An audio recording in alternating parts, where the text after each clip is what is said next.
Olá pessoal, boa tarde, eu sou Alessandro Bender, eu sou coordenador da Virada ODS, eu estou acompanhado dessa maravilhosa secretária de Justiça, Eunice Prudente, e a gente vai conversar sobre a questão da Secretaria de Justiça, Direitos Humanos para o Dia Internacional dos Direitos Humanos. Sejam bem-vindos. Fala sobre a Secretaria da Justiça. Explica. Agora vamos falar do que a gente trabalha. Olha, nós analisamos aproximadamente de 12 a 15 processos por semana. Nós somos em quanto, Ricardo? Quantas peças? Enquanto nós somos ali 17 pessoas, ninguém pode faltar. A gente trabalha com prazos processuais, então a gente não pode perder os prazos, né? Até em proteção aos funcionários, às pessoas que estão sendo ali processadas. Então, a gente tem que seguir. Nós atuamos muito com processos disciplinares. Você imagine a pessoa concursada, né, servidora da educação que não quer se vacinar. O que a gente faz com essa criatura? Né? Então, vai desde situações como essa, ou às vezes a pessoa realmente descumpriu legislação, praticou atos de violência, ofensas, os disciplinares. E há outros processos também que nós analisamos lá. Né? Então, passa pela Procuradoria do município. Os procuradores do município têm uma formação de excelência, é um dos concursos públicos mais difíceis aí para a área da advocacia pública, então eles têm uma formação excelente. Então, mas muitas vezes nós temos alguma coisa a questionar ou vamos, educadamente dizer, olha, isso aqui a gente não está entendendo, e etc. Mas nós passa pela Procuradoria, depois por nós, e aí vai para o Diário Oficial ou lá para o gabinete do prefeito. E o prefeito tem que receber tudo muito pronto e correto e com prazo também para ele poder se pronunciar. Aí vai para o Diário Oficial.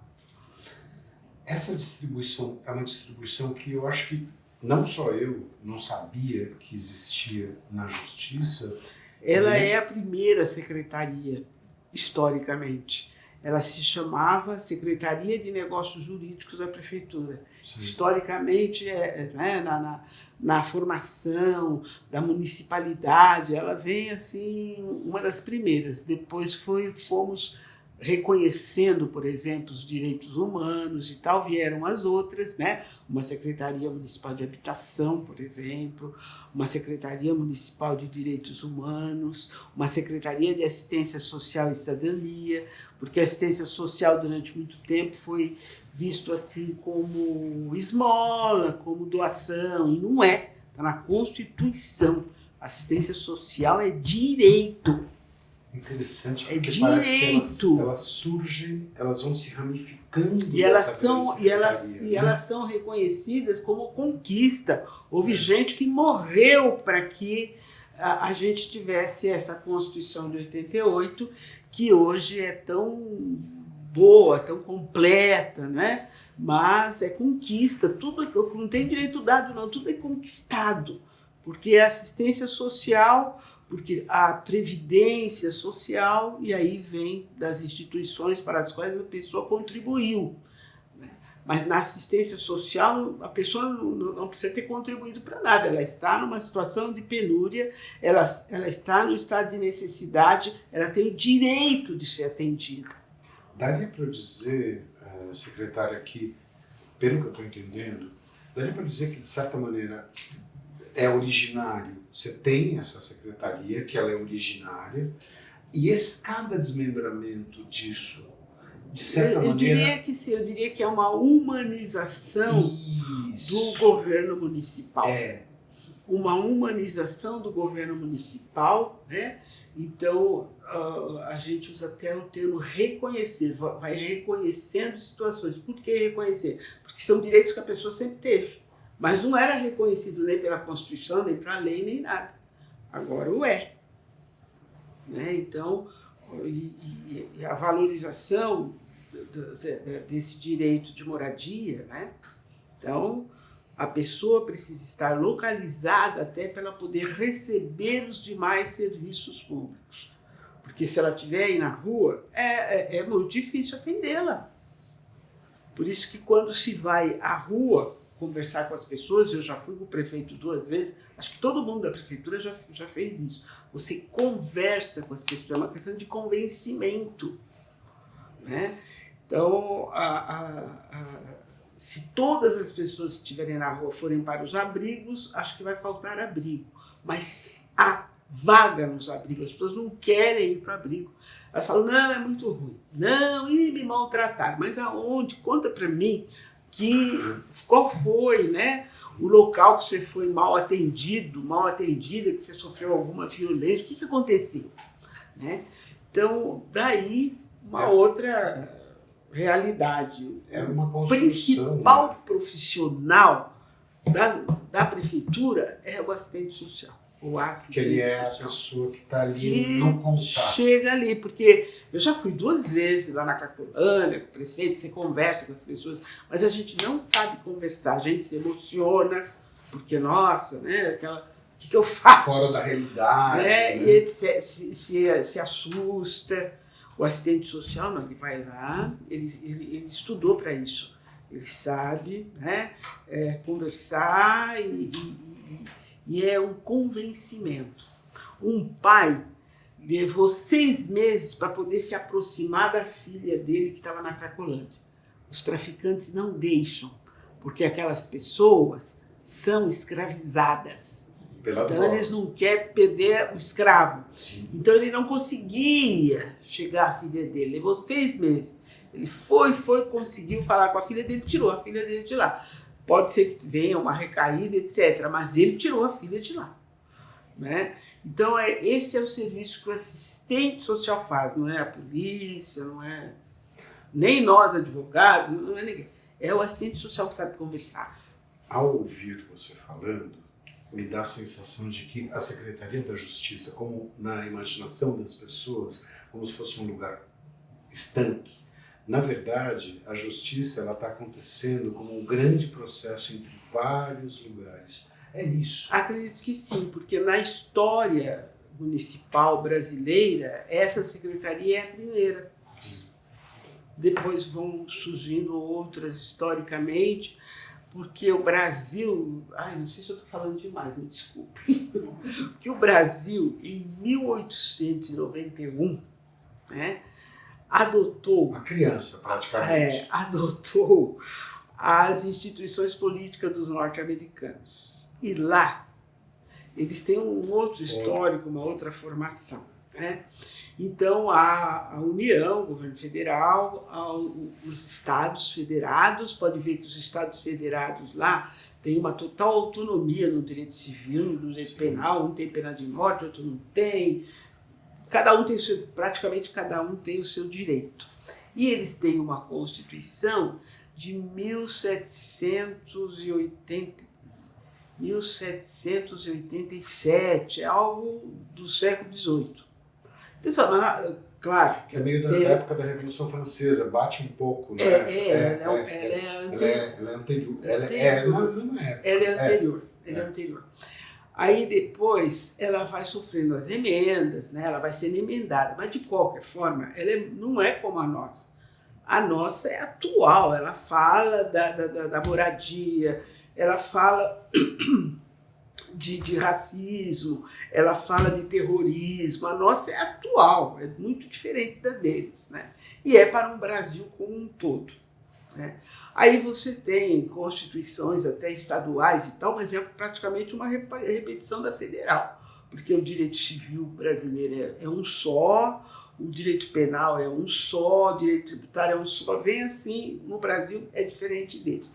Quando chega no município, aí a coisa pega para o nosso lado, porque o modelão americano não se adapta a nós. É uma realidade diferente. Então, o que o Rui Barbosa e outros fizeram em 1891, né, não deu muito certo. Mas a gente não fala para não ofender histórico, ou os históricos, né? Porque aqui a realidade era outra. Aqui, esse espaço grande do Brasil, né, um estado de dimensões continentais, não teve, né, um serviço de comunicação, não teve um serviço de transporte. Então, né, as localidades, as vilas, os municípios tinham que se virar, porque estavam todos muito distantes do Rio de Janeiro, onde era a capital e tal. Né? E ao se virar, criaram suas dinâmicas próprias. Perfeito, criaram os seus direitos. Então, o que a gente tem aqui em termos de municipalidade é uma riqueza, porque é a nossa vivência, a nossa cara, é o nosso jeito de ser. Tem nada a ver com o americano, com qualquer um. É uma construção orgânica que aconteceu dentro da própria localidade. É nosso. E é muito rico isso. Então, no caso aí, né, dos municípios, então essa questão jurídica esteve muito presente, né? Mas depois teve que reconhecer outras situações e vão surgir outras secretarias, outras formas de proteção. Por exemplo, a Secretaria de Desenvolvimento Econômico e Trabalho no município, né?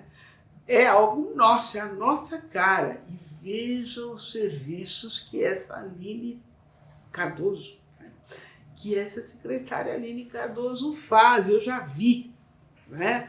Assim, a questão da empregabilidade, ela conversar com uma pessoa numa situação de muita dificuldade e a pessoa fala, não, então eu preciso fazer um curso. Eu falo, mas o curso está aqui, entra aqui nessa barraca aqui. Né? E a pessoa sai de lá com documento, já sabendo ou quase praticamente qualificada para exercer um trabalho. Isso é dignidade da pessoa. Sempre falo para a Aline Cardoso, você é ímpar aí ao lado desse prefeito, porque você está devolvendo dignidade para a pessoa. Por exemplo, uma mulher trans, né? Ninguém quer essa pessoa para trabalhar. Como empregado, como aluno, ninguém quer. Está abandonado mesmo na rua. E eu vi esse trabalho justamente com uma mulher trans, e era uma mulher negra, e uma mulher trans, né? E eu vi esse trabalho dela conversar, né? E a pessoa, né? Tomando ali outros rumos, até saiu depressa, falou, então, acha que com esse documento, pode ir com esse documento que você vai fazer o curso em tal lugar, né? Acho que era curso de cabeleireiro, essas coisas, né?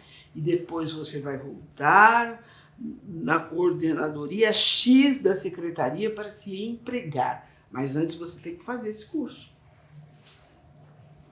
Tem as cozinhas também, agora tem tanta coisa. Tem umas cozinhas também, né? Então a pessoa vai lá, aprende a cozinhar, etc. Depois vai trabalhar, depois poderá ser até empreendedores que vendem comida na rua. Sobre esse conceito de, um pouquinho mais amplo agora, assim, esse conceito de direitos universais do ser humano, né? Quer dizer, dia 10 a gente comemora esses direitos universais. É lógico que da mesma maneira que a senhora falou que, né, quer dizer que a gente tem uma riqueza a partir de uma diversidade regional. Mas foi importante. Então, a Declaração de Direitos da ONU foi muito importante, né? Até porque o Brasil passou por ditadura Vargas, ditadura militar e outros abusos, né? Então, esse compromisso internacional, o fato do Brasil ter o assento lá na ONU, né? E ter esse compromisso com essas declarações, para nós, cidadãos, é uma salvaguarda, é muito importante. Aquela declaração, embora ela seja universal. O que nós precisamos tomar cuidado é que aqui também, né, no caso da própria formação do Brasil, muitas vezes se generalizou muito, né? Então, as mulheres, né, e chegaram a conceitos, aqueles conceitos, o homem médio, o homem de bem, a mulher honesta. O que é a mulher honesta? É um ser assexuado. Isso não existe. O homem médio também não existe, o homem de bem, nossa, A gente precisa só tomar cuidado com certas generalizações, porque os pés no chão, dia a dia, você vai se surpreender com a multiplicidade de pessoas, de homens que existem, de mulheres, pessoas transgênero, de negros e etc. E das realidades que eles estão inseridos também.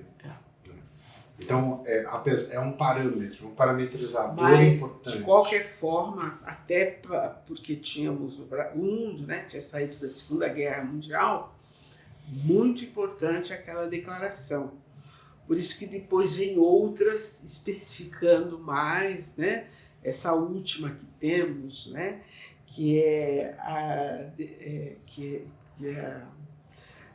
da OEA.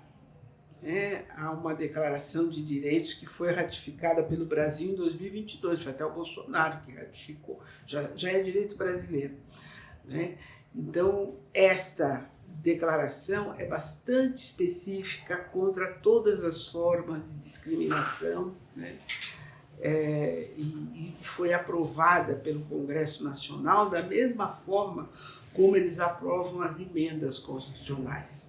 Então tem um valor constitucional para nós. Que legal, eu não sabia disso. E ela inclusive é faz... um tipo de ratificação dos... Não, é um desmembramento. Não, mas que ela foi sendo refinada, ela foi sendo construída porque ela vai alcançar a discriminação racial, mas vai alcançar a discriminação de gênero, vai alcançar a discriminação religiosa, todos os tipos, e ela ainda se refere à discriminação múltipla, que uma pessoa pode sofrer vários tipos de discriminação. Até isso ela tem. E aí ela especifica muito bem políticas de ações afirmativas. Então, aquele grupo que estiver excluído, você o trata positivamente, diferentemente dos outros, até ele ser incluído. Que é o conceito da equidade, ou seja, de você dar um tratamento diferenciado, que é a questão das cotas, todos esses debates. Aí, cotas é um tipo de política de ação afirmativa, não é? E entre outras tantas. A gente estava muito interessado em entender. Então, depois eu posso te mandar uns documentos que talvez explique melhor o que eu estou dizendo. Principalmente essa última declaração de direitos, né? Da OEA, da né? OEA. Isso me interessa muito. Para os americanos aqui, né? Tá certo que Canadá e Estados Unidos é um pouco diferente, mas falou os sul-americanos, somos todos irmãos, todos muito sofridos. Tem então, muita identidade na América Latina. Tem a muita gente. Identidade. A gente é que não percebe. Né? Há pouco, hoje de manhã lá na faculdade, encontrei duas professoras, que estava havendo lá um encontro de direito do trabalho, não sei o quê. Encontrei uma professora da Colômbia e outra de Honduras, né? E tive dificuldade para entendê-las, né? A gente precisa adotar o espanhol como segunda língua. Eu dizia para ela, fala mais devagar. Porque espanhol falar depressa, você não entende. A gente fica isolado no continente, aqui a gente fica totalmente isolado. Na verdade, estamos. É só quando a gente viaja, você vê que logo muito cedo, no hotel, chegam jornais de toda a América Latina, não chega nenhum do Brasil. Mas chega, né, de Bogotá, de Buenos Aires, sei da onde, vai chegando os jornais, fala, nossa, que rapidez, né? E eles sabem o que está acontecendo. Porque a última viagem que eu fiz, a gente ainda não tinha esse avanço todo eletrônico, era tudo assim, impresso. Então você via o impresso, os jornais, você ia procurar, ver se achava Folha, Estadão. Mas você achava de todo as capitais aí, latino-americanas. Uma pergunta. Assim, eu acho que tem, da mesma maneira que tem épocas que tem coisas que são mais relevantes e menos relevantes, existem questões de direito que hoje são mais relevantes do que outras na sua área de atuação? Quer dizer, qual é um fator mais sensível que a senhora percebe que é um assunto que tem muito a cara dos dias de hoje? Assim? Ouvir os movimentos sociais.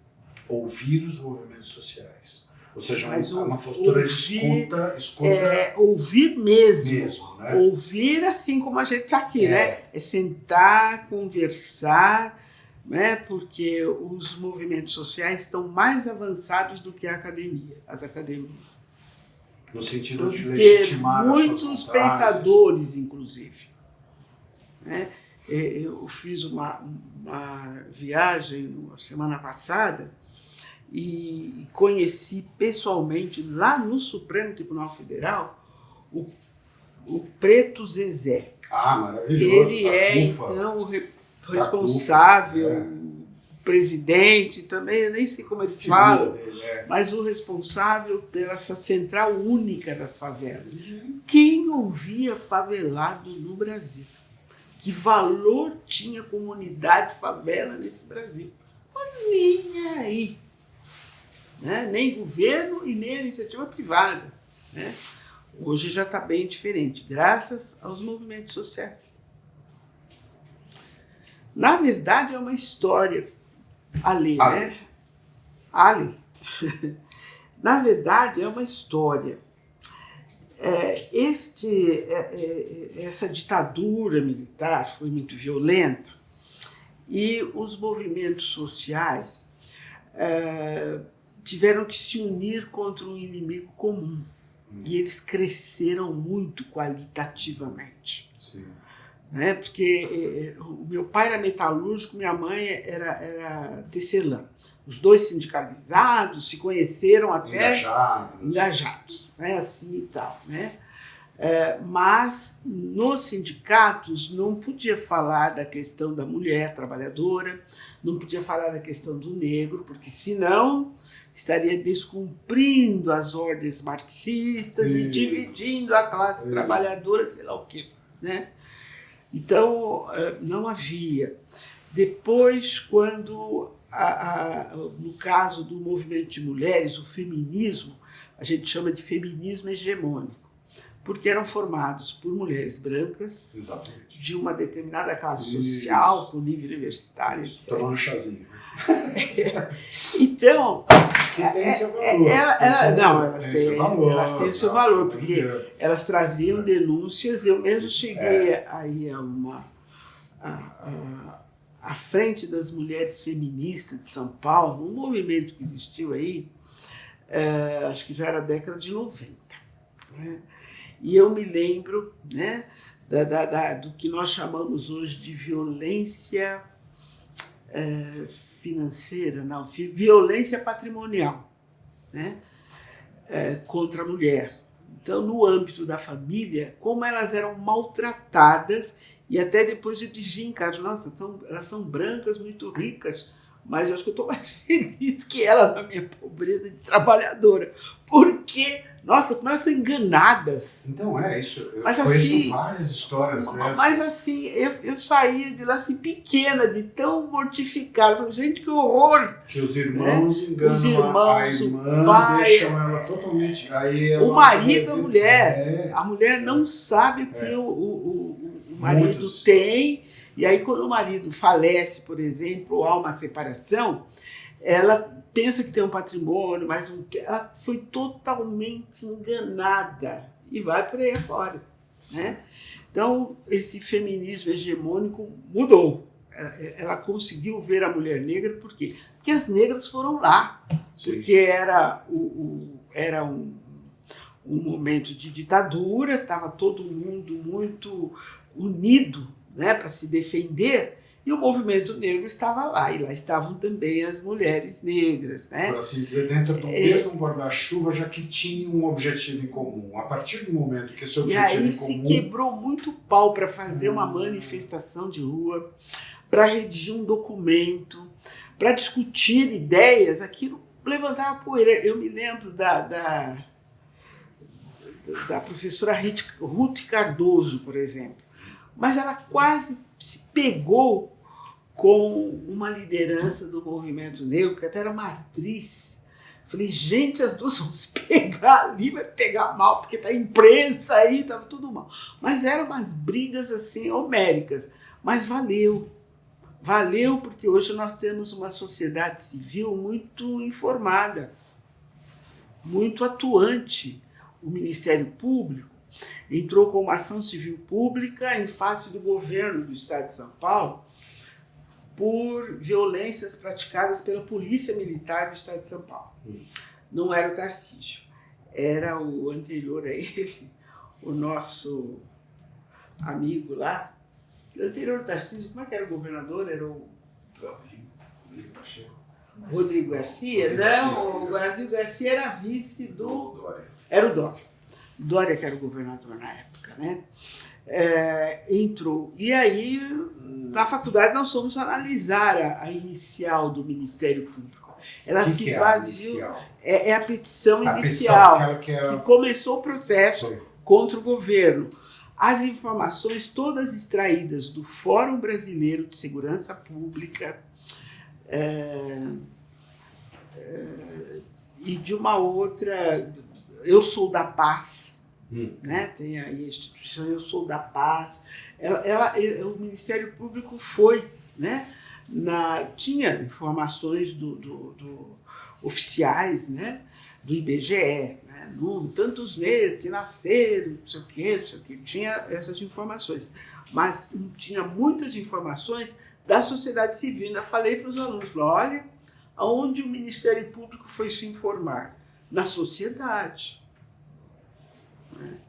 Então, mas eu acho que o momento é dos movimentos sociais, que vai ser prefeito, vai ser reeleito, outros que pretendem aí governar, etc., tem que respeitar e sentar e ouvir os movimentos sociais. Eu vi um trabalho de um grupo, de um sindicato, que eu achei tão interessante, me chamou muito a atenção, porque faz tempo que a gente vê os sindicatos meio adormecidos, não sei explicar, mas ele mapeando dentro da sociedade qual foi o impacto da pandemia. E aí o que eles veem? Eles veem que quem é que foi impactado durante a pandemia, quem perdeu o emprego, quem teve de voltar para casa, a mulher negra, né? E aí eles fazem todo um projeto de procurar empresas que podem contratar mulheres negras, requalificar mulheres... Ou seja, eu vejo... salvar o Brasil.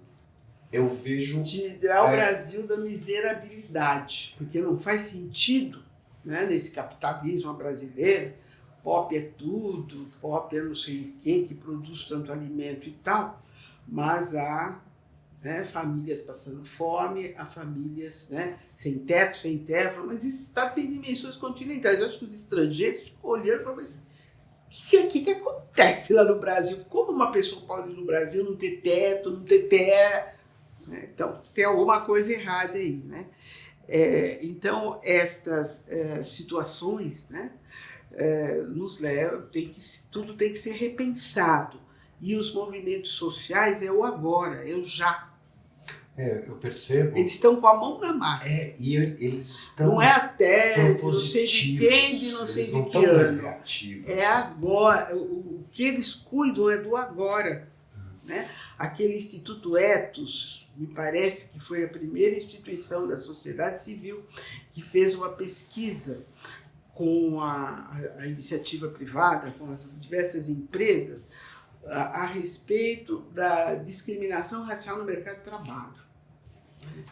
Então, e o que ela apurou ali é muito interessante. Afinal, por que não tem um empregado negro? Não, ele está despreparado, não sei o quê, aí vira, fala, mas ele tem um cabelo ruim. Ele tem a pele, não sei o quê, ele não é bonito, a mulher negra não é bonita, mora longe, veio de tudo, né? E hoje está havendo aí um evento muito interessante, porque agora é novembro, né? Então, muitas questões em torno do negro, e eu estive hoje de manhã com o jornalista Pestana, que é o editor da revista Raça. Então, ele organiza já há anos um evento e traz a iniciativa privada. Então, você vê que eles também cresceram. Então, você vê grandes empresas dizendo, não, o nosso problema, afinal, era que a gente sempre queria um empregado que tivesse inglês fluente. Os negros não tinham, ficaram fora. Agora eles admitem os negros e eles concedem o curso de inglês, que não é uma língua difícil. Sobretudo quando a gente fala inglês fluente em empresa, é o inglês técnico para aquela área. Se for banco, é só finanças lá, mas você tem que conhecer todo o vocabulário e tal. É mais ou menos isso, inglês fluente e tal. Tanto que, assim, meses eles estão passando ou integrando pessoas nesse inglês fluente e mantendo os empregados, né? Além de outras exigências que eles venham a fazer. Mas isso foi a sociedade civil e foi o Instituto Etos. Porque quando ele publicou, né, o que as empresas diziam, por que afinal não a mulher negra? A mulher negra é muito gorda. Mas, meu Deus do céu, nós negros somos gorduchas. Mas acho que há mulheres de outras etnias que são gordas também. Elas são gordas, não são elegantes. Também aqui, sabe? E apurando coisas assim, barbaridades, que depois acho que eles mesmos ficaram envergonhados com a publicização dessas exigências. Bobagens. É preconceito, não é bobagem. É preconceito, por preconceito, né? E tal. Então, estamos vivendo ali um momento diferente. Eu tenho esperanças. Acho que a gente vai chegar em algum lugar, né? Eu também tenho essa sensação. Eu vejo. Eu ouvi hoje, eu vi sentado assim numa mesa representantes de várias grandes empresas, todas elas nesses programas, né, de inclusão, né, e valorizando a pessoa, não é o cabelo da pessoa, a cor. Precisa ver o que a pessoa sabe e se vai ser um bom empregado lá para eles. E também falando sobre isso, né, me lembrou, não sei porquê, me lembrei do Lab Fantasma, que é a marca do Emicida, né, que é uma indústria, uma potência. A gente tem inúmeras potências que são potências periféricas, que hoje, elas gradualmente, porque é uma coisa meio... eu me lembro um pouco que nem quando se fala, por exemplo, vamos falar do Amado Batista, por exemplo. A pessoa, Amado Batista... Mas peraí, quantos discos ele vende? Né? Nossa. Quantos shows esse homem faz? Minha cunhada, nordestina, nossa, o cara falava desse Amado Batista. Isso era o Roberto Carlos do Nordeste. E aí é um público, aí tem uma certa elitização, fala, não, isso aqui não existe. Não, a cultura periférica é uma cultura que ela deve ficar lá, regionalizada, etc. Então, olha a dimensão desse negócio. E é uma ironia, né, na área cultural que a gente tem, é uma ironia, porque assim, toda a garotada tá dançando funk hoje, né? Quer dizer, nas festas, no Lollapalooza tem funk, né? Então, peraí, né? Quer dizer, não é para ficar encostado lá, né? Segregado socialmente, mas muito legal. Muito legal, obrigadíssimo. Mas nós não vamos olhar aí as perguntas? Ou passamos já? Não, eu tô de boa. Tem que ver se a gente pode continuar. Podemos continuar? Pô, então, let's vamos. Como diria Sivuca, let's vamos. Ai. Quais são os principais desafios que São Paulo enfrenta quando a gente fala de justiça? É democratizar o direito. Quando o cidadão não entende o direito, é o direito que está errado. Porque o direito, ele brota, ele nasce da cultura e da experiência do ser humano, é para a pessoa. Então a pessoa tem que participar, tem que entender ali. Né? Mas ao mesmo tempo é totalmente contrassenso isso, porque a gente acha que quando fala-se juridiquês, começa por aí, que desgraça. A gente não consegue entender um contrato. Então, o principal desafio que eu diria que o Brasil passa é democratizar esse direito, né? A decolonização do direito brasileiro. Né? Nós temos que fazer florescer um direito nosso, que brote da nossa cultura e do nosso entendimento. Né? Daí a dificuldade da justiça. O juiz pode ser muito elitista, antipático, mas que formação esse juiz teve, que direito que ele estudou, né? Então, é preciso que o direito brasileiro, né, passe por uma revolução descolonizadora. Eu ia falar a palavra revolução, porque é uma revolução, porque a imagem que eu tenho das instituições educacionais que falam sobre direito é para toda a pompa, elegância, todo essas traquitanas que faz com que ninguém entenda nada do que é o direito. Exatamente. Então, o primeiro desafio é o acesso a isto. E aí cabe, principalmente, as escolas de direito começarem esta revolução. De minha parte, né, diante de tudo que passamos, nós todos brasileiros, né, e eu sou da área do direito público. Então, eu tenho uma disciplina gênero e etnia. Então, o que é que eu faço, né? Tomo a Constituição Federal, ela tem um artigo 226, que tem um parágrafo 7º, que diz, e a nossa Constituição ela é muito explícita, ela não usa de juridiquês, não, viu? É muito simples. Você leu e você entende. Entende? Ela responsabiliza, no artigo 226, parágrafo 7º lá, né? O Estado brasileiro como responsável pelos direitos reprodutivos.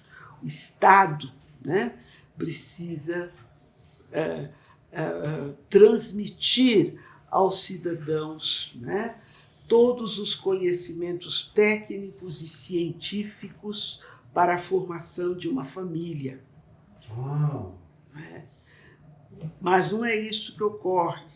Aí eu trago para aquela classe, para aquelas pessoas, uma contribuição de um grande pensador, Chico Buarque de Holanda. Não é? Nós temos, né, aí entre compositores, poetas, né, muitas mensagens políticas seríssimas. E o Chico Buarque de Holanda é um deles, né?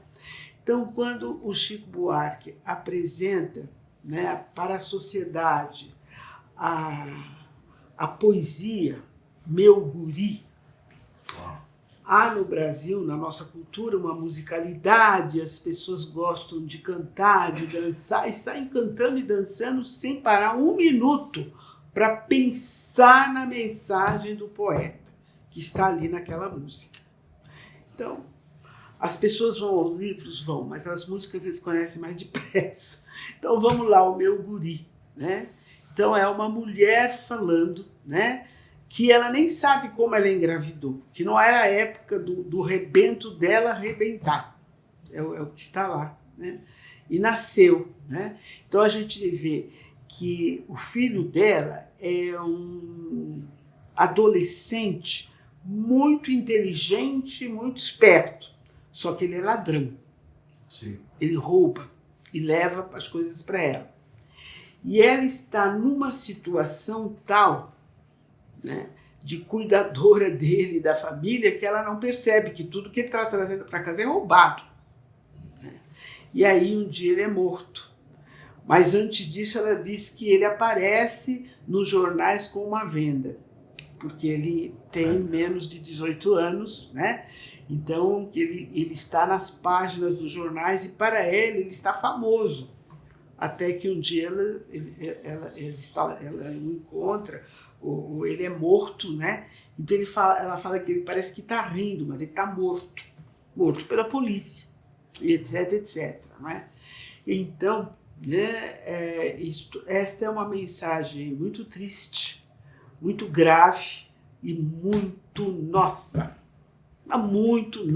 brasileira, muito nossa, acontecendo aí em todas as cidades brasileiras, quando a Constituição é muito clara quanto o Estado, né, através das suas instituições públicas, né, deveria né, esclarecer as pessoas sobre o seu corpo, sua sexualidade e a maternidade e paternidade se a pessoa quiser, né?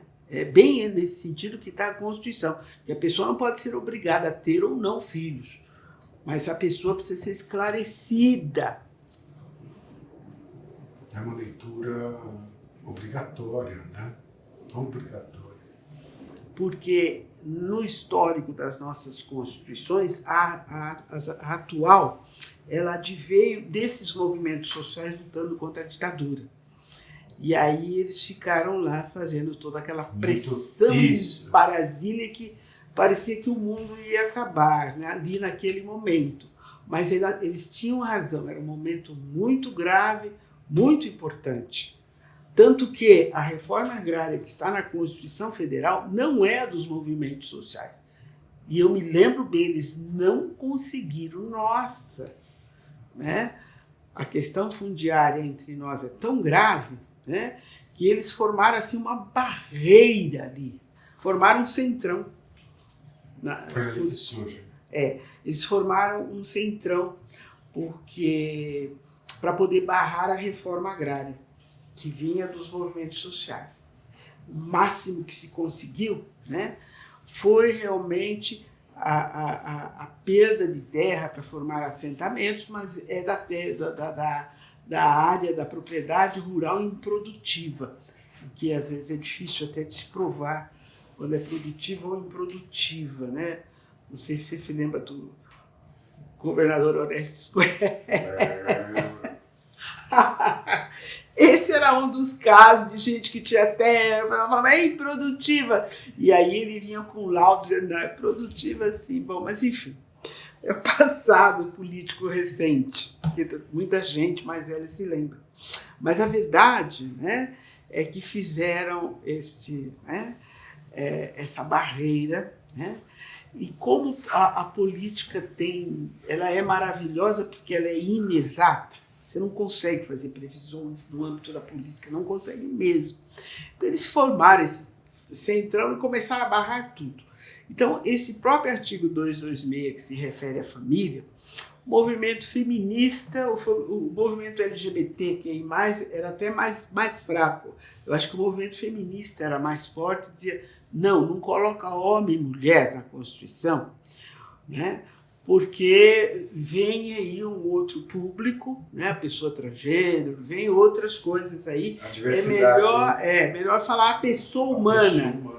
Nossa Senhora, mas foi uma briga, ficou lá, homem e mulher. Depois veio o Supremo Tribunal Federal e o Judiciário construindo passo a passo o casamento, né, de pessoas que seriam do mesmo sexo, a união estável de pessoas do mesmo sexo. Teve que construir tudo, porque eles emperrearam homem e mulher e isso acabou indo para o Código Civil de 2002, que agora acho que ele vai ser reformado, né? Formou-se agora uma comissão de juristas para alterar o Código Civil de 2002. Mas esse Código Civil de 2002, né, repete tudo, homem e mulher. E quem não tiver nessa configuração, quer dizer, é uma burrice que depois tem que consertar, costurar de novo e tal, né? Então, e aí o mais inexato que aconteceu ali foi, nesse centrão que fez a Constituição de 88, foi a presença de monarquistas. Inclusive um deputado federal por São Paulo monarquista. É verdade, eu lembro disso. O Cunha Bueno, era Antônio Cunha Bueno. Ronaldo Cunha Bueno, não sei o nome, Cunha Bueno, né? Então, eles eram havia monarquistas. Bom, e daí? Há monarquistas. Não, mas aí eles exigiram, né, que fosse reconhecido o advento da República como um golpe militar contra a monarquia. E aí, naqueles referendos, né, que houve para que o povo brasileiro se pronunciasse a respeito do sistema político presidencialista ou parlamentarista se colocasse também, né, que o brasileiro se pronunciasse se ele era a favor da república ou se queria a volta da monarquia. Aí duas famílias se apresentaram. Ah, é verdade, tinha duas famílias, dois herdeiros potenciais, né? Dom Pedro. Dom Pedro e os Orleans e Bragança, teve todo um. E aí eles contrataram, uma das famílias contratou o professor Manuel Gonçalves Ferreira Filho como advogado. E foram para a justiça, só que depois o povo optou pela república, lógico. Mas eles fizeram questão. Isso aí, fizeram como? Integramos o Centrão, vamos defender tudo com vocês, mas só se vocês colocarem um referendo, um questionamento popular sobre a República. Eu tenho uma pergunta para você, que é uma curiosidade. Assim, antigamente a gente falava de justiça de uma maneira ampla. Agora a gente vê a justiça com alguns outros nomes: justiça social, justiça climática, justiça ambiental. Isso é legítimo pensar a justiça dessa maneira, ou é mais ou menos uma derivação? Não, eu acho correto que seja mais especificado, porque significa que houve avanço em várias áreas do conhecimento, né? Em várias ciências, e agora, quando o direito vai focar alguma questão, ele especifica melhor, é uma justiça né? Então vamos ver o correto, o certo, mas no âmbito ambiental, do meio ambiente, porque a questão ambiental está hoje nas nossas pautas, ela é muito importante, né? Então há uma justiça ambiental. Uma justiça racial significa que já se verificou e comprovou que há o tratamento diferenciado, então, para pessoas de determinadas raças, seja a questão do negro, mas também do indígena, etc., né? Isto é uma realidade, né?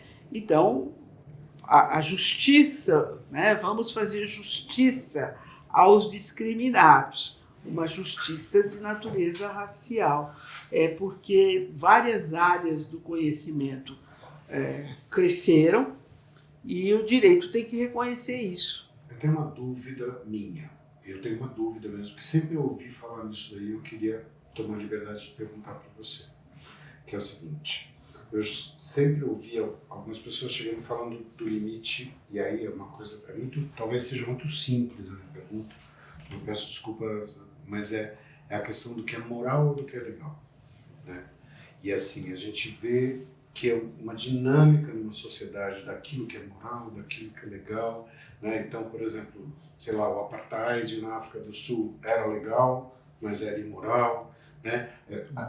Tem uma dinâmica que acontece entre a moralidade e a legalidade. Não tem? Porque o direito, como ele tem que expressar o entendimento do justo, do correto de uma sociedade, ele tem que se aliar à ética, não à moral.